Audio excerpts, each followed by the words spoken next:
ভয়ানক, বিধ্বংসী, powerful, amazing. শেষ কবে এমন ভয়ঙ্কর লিটনকে দেখেছেন? সিলেক্টরদের যেন কড়া জবাব দিলেন লিটন দাস।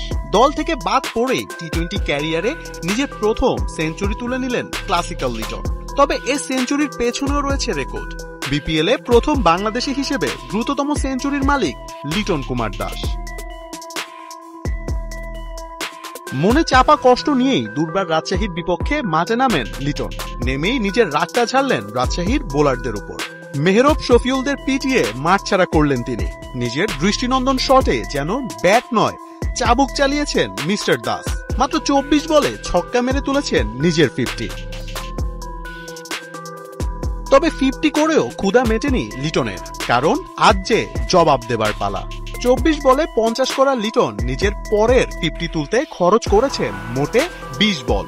মাত্র 44 বলে তুলে নিয়েছেন টি-20 ক্যারিয়ারে নিজের প্রথম সেঞ্চুরি। রাজশাহীর মামুর বেটাদের পিটিয়ে যেন মামুর বাড়িতেই পাঠিয়েছেন তিনি। তার বাউন্ডারি স্ট্যাট কোনো মাকড়সার বাসার থেকে কম নয়।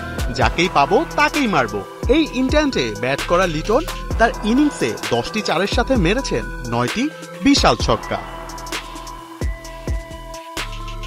রাজশাহীর বিপক্ষে লিটনের ব্যাট চলেছে 227 স্ট্রাইক রেটে। 4 ছক্কায় গ্যালারি মাতিয়ে রাখা লিটন 55 বলে করেছেন নট আউট 125 রান। তবে এত কিছুর পরেও লিটনের সেলিব্রেশনে ছিল না কোনো অ্যাগ্রেশন।